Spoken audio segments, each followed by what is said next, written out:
Hello, it's Wednesday, another surf report. And this one, I'm cramming in between two different obligations, so I've got to really watch the time. But welcome to another week. We have a full moon coming up. It's at the end of our surf week. This week goes from Thursday to Wednesday, so the 14th of October to the 20th. And towards the end, you're going to have that really cool Aries full moon. Whoops. How did I do that? Jeez, all over the place. All right, let's get started because we don't have a lot of time today. Like so many weeks before this, we have so much going on in the astrology. So this is just a little bit of what's happening. And we got the Mars combust. That was a big one for me. I noticed that trying to work out this week. It's not like I didn't want to work out. I wanted to work out. I wasn't tired. I had good lifestyle choices this week, good energy. Just didn't feel like doing it. It was like a really unusual for me, but I went ahead and did it anyway. But like the surf report last week, it was a small step. So it wasn't like 100% or 110% workout like normal.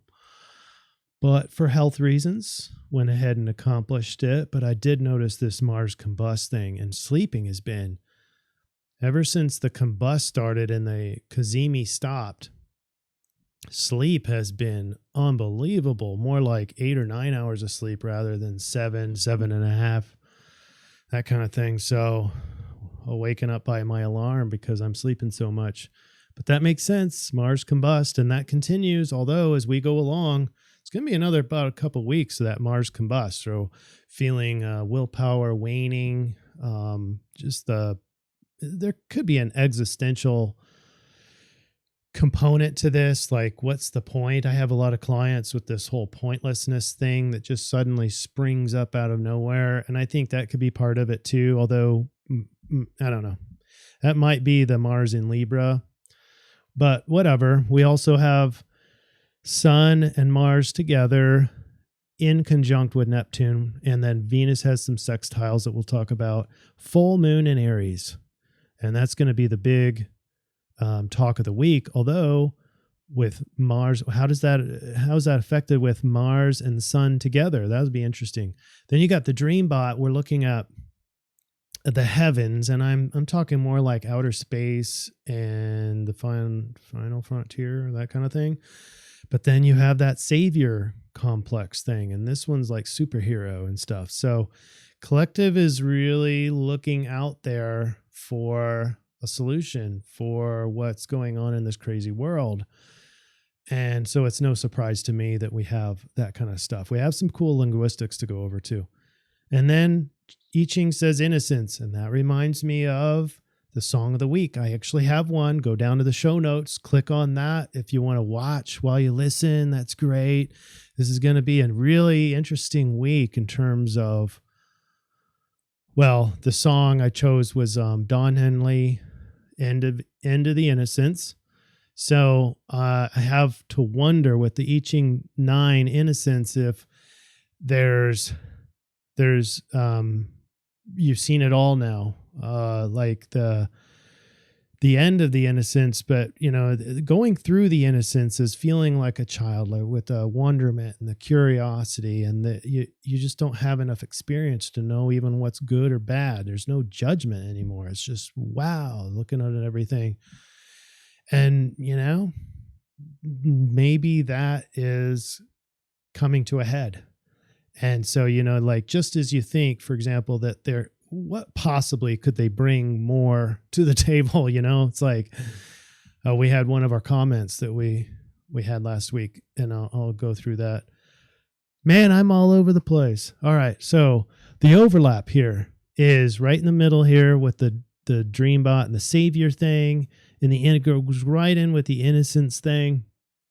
And then the full moon in Aries with a weakened Mars over the Sun. So it all makes sense. Sort of feels like a surrender of some sort. So I don't know if it's a weak. I call it weak because Mars is combust. A weak surrender because now that's not one person or the other. We know that we're being chopped into divisions in this country and in this world. So it's not like only one side is surrendering. It's everybody feels this. And so if you feel this, could feel like it's not a negative. I don't see it as a real negative thing, but an opportunity to breathe might be that, or like I would expect some of you to feel like I don't care enough to, it's like just taxed. And so they have this weak surrender amount. Remember, this is just the influence. When we get into the solution, it's not surrendering. So don't worry, where I'm not asking you to just bend over and take it. Okay. All right, here we go. Let's get started with the comments first.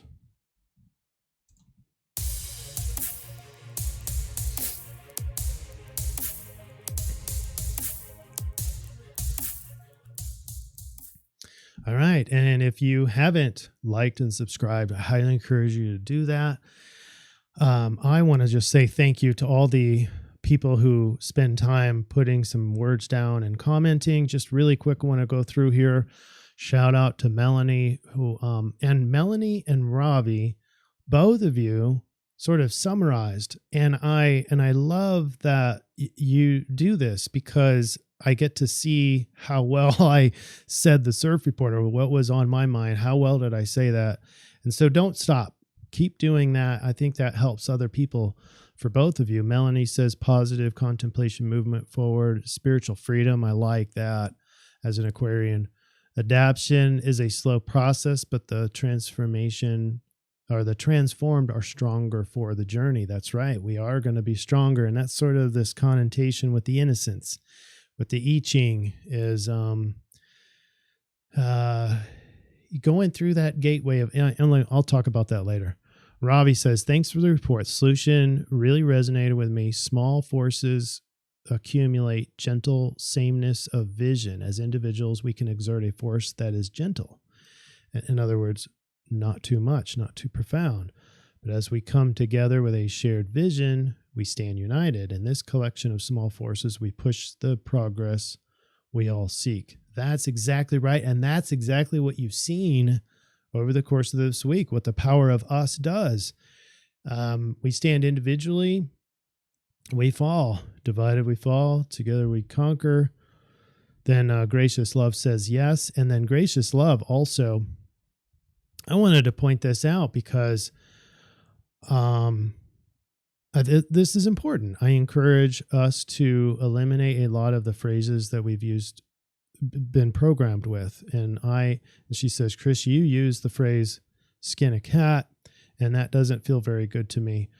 Well, I honor this whole comment because we want to reduce the, just kind of the standard violent statements that we all just have just generally blindly accepted. And, it's not our fault or anything. Kids just kind of taking on what your parents say. But she's right. She's absolutely right. Let's have more kindness, even in the words that don't seem to matter. All words do matter. Names matter. So let us see it now. It says, what an amazing light you provide. And I want to shout out there to let us see it now. But to the point is, I do want to shine my light. And so Gracious Love, shout out to you for, I didn't take it as a critique, but for helping us improve constantly. So keep me intact. Keep me honest with the words that I use. Okay. Thank you, Gracious Love. And Human Tiger says, now we get into the future. We have a couple people asking about or expecting what's happening. I wonder, have you tried to look at the energy influences of the next year, 3 years, 5 years? And the answer is yes and no. Not 5 years, but about 3 years.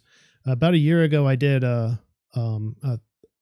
maybe a year. Anyway, a video on the end of the squares, and we're coming up on a year, I think, from that video. I'll try to put that up here if I can remember to do that. But it was a look and to see how much time evolves before the squares end. And I wanted to post something really quick here this is a very clean diagram. There's only opportunities there. There's only sextiles. And this happens to be March 2nd at 11:35 a.m., March 2nd, 2022. And this is the very end of the last square. And that square is going to be Saturn square Uranus. I'm trying to find them here because it's a little tiny chart. Let me make it bigger. There. Okay. So Saturn right here and Uranus over here. And that's at 19 and 11. So at the very edge of the orb, the 8-degree orb. Now, it doesn't just drop off at 8 degrees, but they figure that as the orb gets bigger and bigger, that square gradually starts to decrease in its influence. And so at 9, for example, 9-degree orb, it's even weaker. It doesn't mean it's not there. It's just weaker even. But as you can see, all the squares are gone, and this happens to be a new moon in Pisces on March 2nd. So I'm expecting a whole new type of feel as Uranus and square Saturn are no longer square, and at the very tail end of that energy, and it could be a nice spring there in March. Now, beyond that video that I did, hopefully I'll put up here, but if I don't, it's the end of the squares is what that video was called. And that goes, I think, all the way up to the end of 2022. So there are some new squares that show up in July 4th, 2022. And it's a T-square. It's a big square. Pam says Cliff High did a Wave Woo episode where he explained the probability of a disaster on the East Coast. He speaks of the Atlantic ridge that will disrupt a true danger for the U.S. Europe is much more vulnerable. Yeah, and I think that has to do with the La Palma, if I'm correct. Shout out to Oneness 2211. Thanks, Helpful Solutions. Thanks for the comment. Kay Watson says, is it Wednesday yet? Love it. Absolutely love it. And then the winner of this week is Northern Lady with 7 up arrows. Might be more. I haven't checked recently, but too busy prepping for whatever the heck is going to be thrown at us. Not thrilled about early sunsets. Yeah, that both of those indicate a weak surrender to things out of our control, seemingly. And but this is just the influence. Remember that. The solution is not to surrender. So there. All right, let's get into the Dreambot quickly. I'm at 12 minutes. I've got about a half hour. All right. So zoom in. Boom. And here you have it. I don't want to spend a whole lot of time on here because the memes are not that big and they're not that tight. But the savior complex is continued. You got the superhero now influenced by the whole Superman thing and the new movie coming out. Now it's all a big controversy. I get that. So that's probably in the collective. But remember, superhero was before all that news came out. All right. So I think the savior complex is still a very part of this, especially feeling vulnerable and life on both sides of this conflict are feeling out of control. All right. The red arrows then is like moon, atmosphere, planet, black matter, up and saw. So up and out there, but like outer space, the universe. So I call it the heavens. That sort of matches this whole savior thing. And maybe we could lump all those together. I don't know, but I don't know what to make of that. Let's talk about the linguistics. 1, man, blue, planet, woke. All right. So I don't know which way to take this because you could go the blue man. We know who that is. The blue man made the planet woke. That's a possibility. Or you could say the blue man is waking the planet up. And that's equally true. I like the second one. Here's linguistic set number 2. Black matter eventually up saw stuff. And I'm taking this black matter is not a bad thing. It's the in astronomy and metaphysics, it's the part of the 99.99% of space that is unfound. It's dark and it's got unbountiful energy that can be tapped, supposedly, under this theory. But who's already done that? Well, look up and you saw the manifestation of black matter. It's just, I don't know, interesting linguistics. I'm going to move on because we got better things to talk about. All right, astrology. We have this week Jupiter going direct, and I don't think that I ended up noting that, so just note it here about the end of the weekend. After the end of the weekend, Jupiter is going to be going direct, and that's going to have a sensational field too. Mercury, pretty much at the same time, is going to be going direct. And so now we're left with 2 retrograde planets after this week. Which is Uranus and Neptune. All right, and then another reminder that we've got Saturn square Uranus, and that's going to be getting tighter and more exact. And so the energy is going to be bigger, which is going to be more conflict, more protest, more change and bizarre changes. Let's get into Thursday. This is the 14th of October. Darken it up so you can see this a little bit better. We still have the biggest news here is Sun and Mars combust. So they're conjunct in Libra, so weakened. Mars is your willpower. Sun is your ego. So together these are a beautiful 2 brothers of fire, but they're being subdued in the sign of peace and harmony, and they don't know what to do with themselves. So they're weakened, and things aren't quite easy for them. And but they have this trine, this interesting trine over to Jupiter, which makes it not a real negative thing. If you just had Sun conjunct Mars in Libra, I think you would have some sort of pessimism.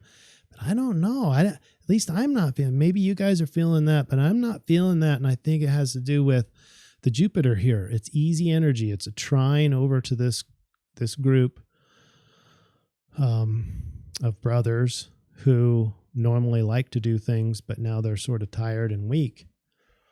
But it's a positive thing. It's positive laziness. I don't know how else to put it, but I'm definitely feeling this. And then the inconjunct with the pair of brothers is to Neptune. And so the weak ego, the weak willpower is adjusting to trickery, illusion, fantasy, dreams, and then vice versa. So dreams are adjusting to this sort of not inability, but unwillingness to do stuff. All right. And then this hidden thing with, look at all that green, the trines, look at the squares that are all here, but hidden over here, this gem is Venus in Sag with nothing but opportunities, at least for these first few days. Okay. Opportunities over to Mercury. So relationships have opportunity with logic and communication and travel. And then a nice sextile over to emotions. Emotions are going to produce opportunities, at least for Thursday, opportunities for your relationships. And these relationships are nice in Sag. They're wiser, but they're freer. They're allowing you to be really you. They're not mired in judgment and having to do something in order to get love. But that sense of freedom comes along with the Sagittarius. And that's about it for Thursday. Friday, the 15th. I mean, there's so much more, but you can see those are the dominant forces because they're the tightest alignments. Then in Friday, everything that I just mentioned is still there, except for one of the sextiles of Venus, but other things get a little bit tighter. I wanted to mention this again, Saturn square Uranus, just a reminder that that's there, and it's going to be going exact, I think somewhere in December, I believe, so a long way from now. So if you can imagine all the protest and conflict and pressure that's happening right now, it's only going to get worse. according to the astrology. Isn't that a joy? I think it was December 24th, if I'm remembering correctly. Anyway, Saturday the 16th. We're getting into the weekend now. And now the tightest formation alignment is Pluto square our brothers, Sun and Mars. Those are still about 3 degrees of orb, so that's pretty tight. You're not going to be able to see Mars that close to the Sun, and so it's washed out, but it's a little bit lighter than it was before. So in other words, how that translates is your willpower incrementally gets a little bit more willing to do stuff. But keep in mind, Mars still is in Libra, so it's like extra weak, right? But anyway, now that energy is squared, so pressurized to death and rebirth, the breakdown process. I'm seeing this square, this double square, with a powerful, pressurized breakdown energy. I think this is really going to take a big blow to the actual conflict. It's going to look like the end. It's going to just break down at a personal level. But that's not just you. You're not alone. It's everywhere. Everyone's going to feel this. And it's like a breakdown energy. It's powerful. Pluto is powerful. It's that subconscious power, though, and you don't know where it came from. And then from there, it's that need to repair and to rebuild, but you're not seeing that. That's not part of this cycle. That's later. Sunday, the 17th, Mercury goes station, so stops in relation to us, and then that energy gets a lot more intense.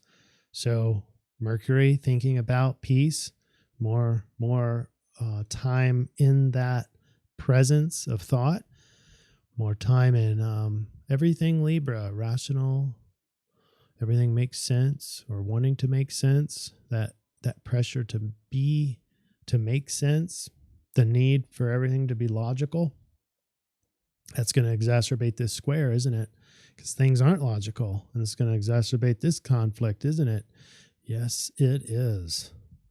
Monday, now Mercury goes direct, and let's check out, because I forgot about Jupiter. Yep, Jupiter is direct as well. Isn't that neat? So we have 2 more planets going direct. Thoughts can tend to look a little bit more forward now. And this is multifaceted because Jupiter is the higher part of the mind, the more philosophical, spiritual part of the mind. And it's going forward too, for forward looking more, being able to be more present now and looking forward instead of mired in the past. Doesn't mean the past isn't going to be coming in, but it's less. The breakdown energy continues. This big, powerful force continues, but things will make a little bit more sense. And then you've got Venus in conjunct Uranus. Now the relationships have to adjust to the change. And now this pressure of freedom fighting change is affecting your relationships and the way that you philosophically view the world. A lot of philosophy there, and the need to be free in that relationship. Now, free does not implying that you go free to do whatever you want, but it can imply freedom to be you, which it can generate a lot more love energy. Tuesday, the 19th, we have that breakdown energy continue. Oh, but look at this. So you have Mercury Mars. Mars and Venus have some strikingly similar alignments. They both have a square, they both have a trine, and they both have an inconjunct. And Mars also has an opposition, but that's to the moon, the quick moon. So anyway, there's a variety of influences, so it can feel confusing. I wouldn't say conflicted, but I'd say more confusing energies for the archetypes and the polar opposites, the male, female, the yin and the yang, these sorts of polar opposite energies that have to do with Mars and Venus are going to be confusing. Okay. And then Wednesday, here it is, the big full moon. It's going to be pick your battles, though. And this goes with the theme of the weak surrender feeling, the feeling of feeling weak, needing to surrender. That's the influence. That's not the solution. But let's go with this. On Wednesday at 27 degrees Aries, 26 minutes is going to be a full moon. And it's a double opposition because you have the Mars and Sun again at 4 degrees. And watch this. So this is interesting. Here you've got Mars is opposite of its home sign. So that's really interesting how that energy is going to get emitted to the sun. Sun's going to wash out Mars, who's weak anyway. So this weakened willpower energy gets shined onto the sun. Those light rays and particles get straight to the full presence of the moon and shine and reflect back to us. And it's a weakened warrior, but back to the moon that's in the home sign. So it does exacerbate this feeling of maybe a mindset or maybe some things that happen in your life that are reminders of how weak we can really be. Unfortunately, we can't be strong all the time. It's a sort of a reminder that there's innocence there. This weaves in the I-Ching. It's how it all weaves together. And the full moon is the time where it's a vacuum. It takes energy. It pulls. And this is a great time to sacrifice. Sacrificing maybe I'm thinking sacrificing some of the things on your to-do list or on your dream board or on your vision board that no longer serve you, that are maybe to just keep sitting there, staring at you, saying you should do this. And maybe it's not giving you anything. Maybe that's why you haven't done enough of it, or you're tired of doing this particular nagging project. This is that sacrifice opportunity to shave off the excess stuff on your to-do list so that your weakened willpower in this cycle can go do the important things. You're going to need that anyway for the later I-Ching reading that we do. So take your task list, prioritize it, and look at the things towards the bottom of the priority priority list.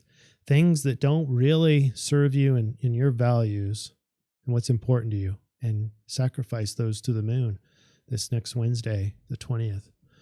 That's just a suggestion, and that will give you more energy to accomplish the things that really are important to you. There is a T-square on this day. On this full moon, Pluto, it's that breakdown energy. So we're back to this holy crap sort of feeling of it's ending, right? The doom of Pluto, the destroyer. And you're going to be trapped in that energy if you don't follow the solution. So hang out until the end. I have to be done in 15 minutes. So let's move. I hope I covered everything. Let me know if I didn't. You guys are great at helping me, making sure I don't forget stuff or say things incorrectly. Now, one of the few I-Ching readings that we have that has a lot of change lines. So this is really interesting. We have Heaven Under Thunder, Hexagram 25 with 4 change lines. It's the innocence. I'm going to be doing a lot of talking, a lot of reading here. So let's get started. Innocence implies a natural harmlessness, an openness, pure intentions. The condition of innocence has less to do with age than with attitude. Innocence springs from a heart that remains open to joy and wonder. Innocence, when guided by a firm faith in what is just and balanced, brings supreme success. Naivety, on the other hand, proceeds blindly, unanchored by the ability to discern right from wrong, and can bring misfortune. The hallmark of innocence is a willingness to treat all creatures with compassion and respect. Thinking too much severs links with the guidance of the heart. Be wary of courses of action that require too much cleverness.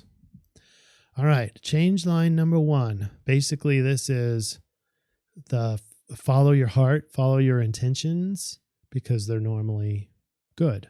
They're usually good and pure. Just check that with, make sure they're not harmful to yourself or others. Line 3 basically says there's nothing to do in the face of loss, accept the face forward and accept the loss with you equanimity as best you can. Doesn't this exude the main influence of the weak surrender? Doesn't that say that? And remember, this isn't the solution. Just keep that in mind. This is the feeling. This is the feeling of it. You're going to feel like potentially just giving up.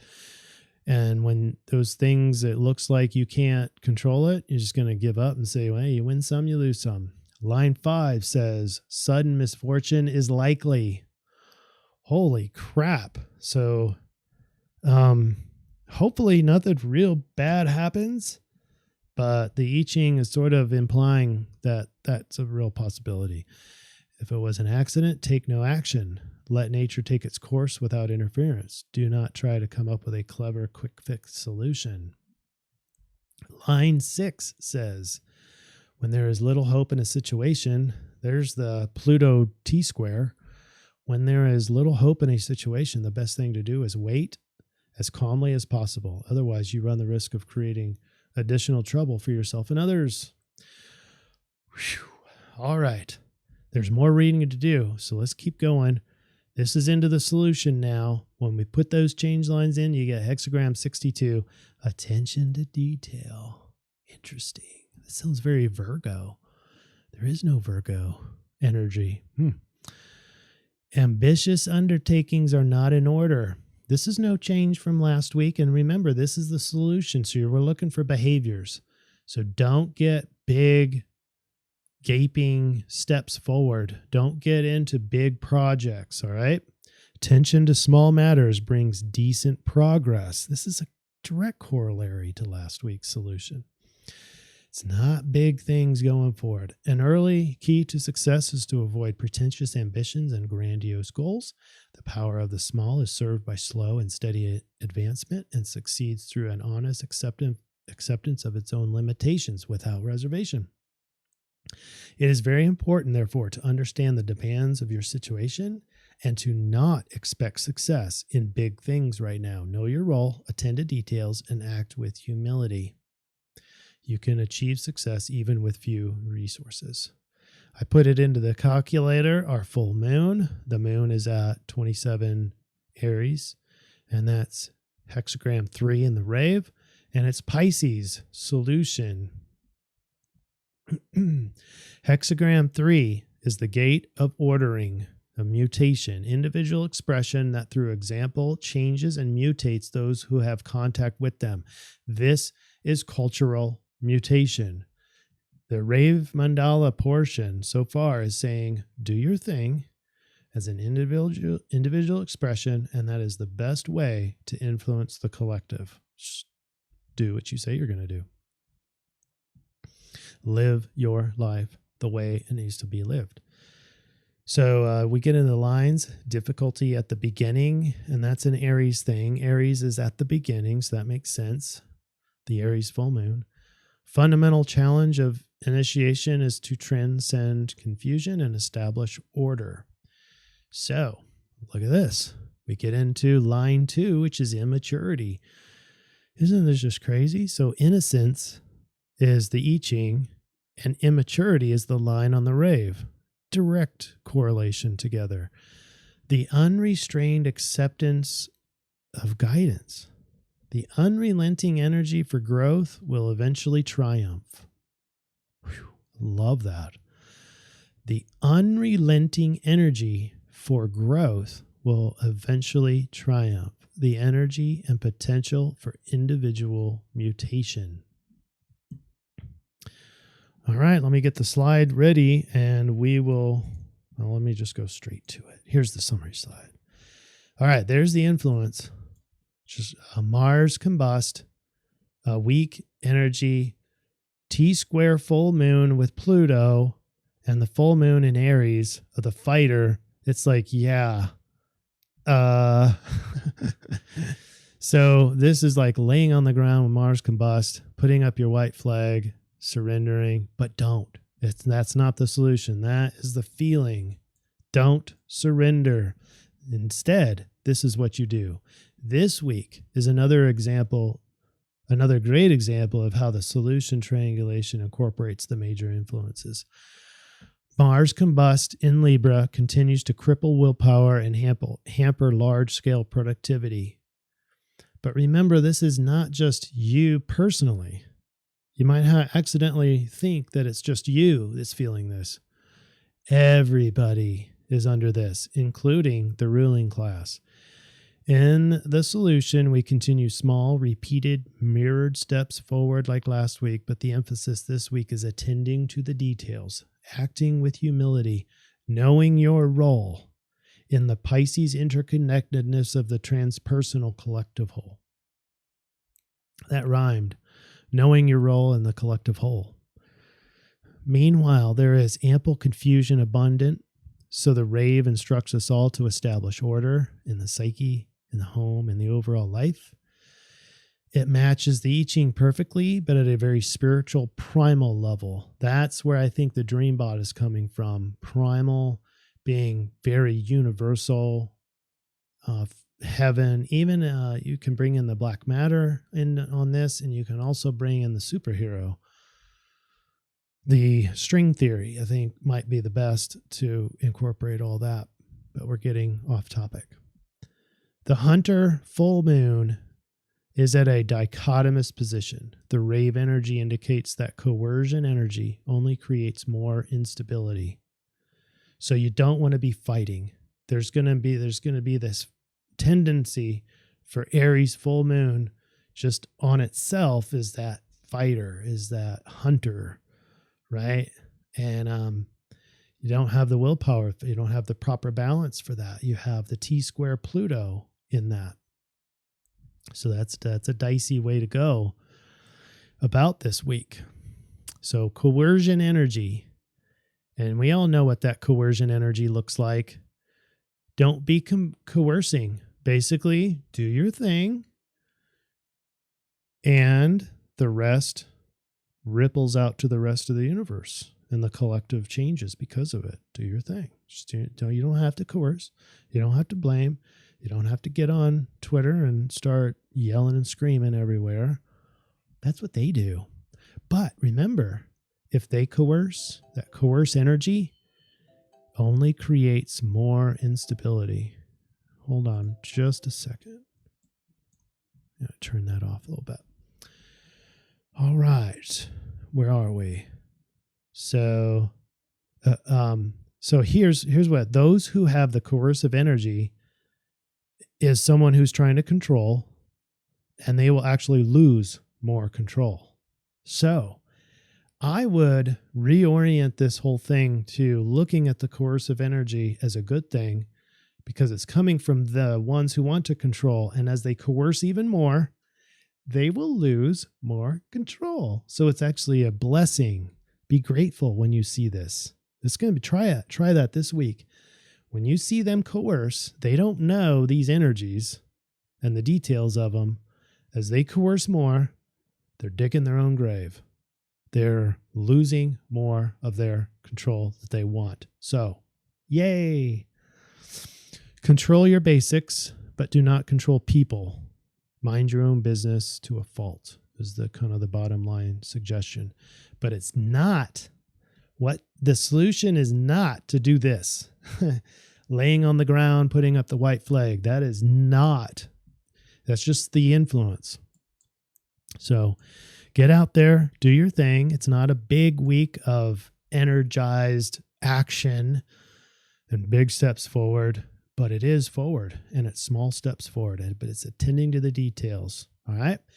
Enjoy this next full moon. Enjoy these energies. I get this impression that breakthrough is coming. And I hope you all feel that too. Blessings. And we'll see you next week.